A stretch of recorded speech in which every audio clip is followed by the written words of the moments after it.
Greetings, I'm Puji Pujiono from Indonesia.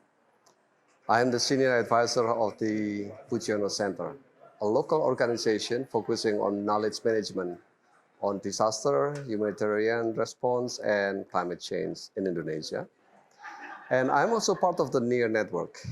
I'm leading the localization laboratory as well as the Asia localization leaders. What I learned from the Pledge for Change retreat this time, well, this is my first time coming to this retreat. I think it's very valuable, simply on the sheer fact that Pledge for Change consists of international organizations, global organizations, who make the pledge to initiate, undertake change among themselves. That alone is valuable. And that will inevitably bring the change on the ecosystem, at least as an intention.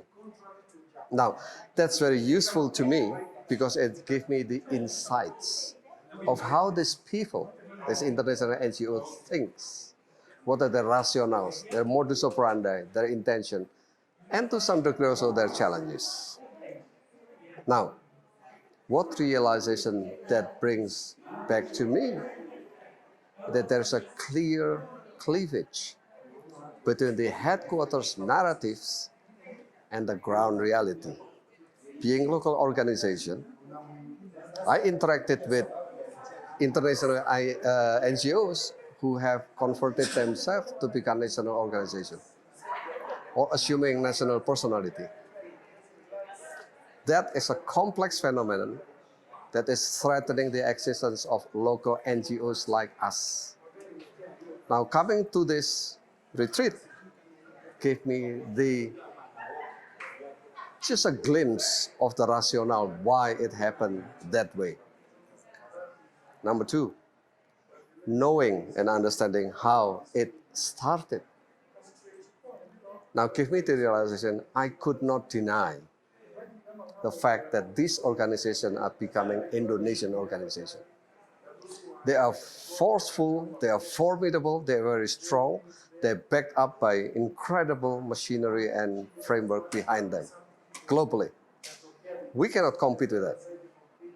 So now the challenge to me and my friends in Indonesia is how to work with them, but upholding my dignity, my cutting edge, in a way that then it will bring goodness to everyone. At least in that optimism, I thought it was useful. Pujiono Center is a local NGO in a small town in Indonesia that focuses on knowledge management. That's meaning knowledge production and then also dissemination. Before I go deeper into this humanitarian sector's knowledge, let me start with the issues. For all this time, the narratives of humanitarian has been driven by Northern-style knowledge. The definition of the truth is being framed and defined by Northern norms. That's why I'm not surprised that out of 100% of all the literatures about humanitarian, 94% of them are written by Northern authors. That leaves us only about 6 to 7% written by Southern people. Why is that? Is it because we are incapable of doing it? I thought one would be because the framework of what considered to be epistemological truth is being defined by the global north. The monitoring, the evaluation of the programs are all framed and designed by the Northern actors. All has to be written in certain methodology. Is dances and song do not represent reality? Does it have to be published in a journal? That's an issue. We have the need to reframe that. Now, number two, what is considered knowledge then? Now, is that knowledge, I mean it from a philosophical framework that is largely Judeo-Christian coming out of humanitarian framework, that is globally accepted?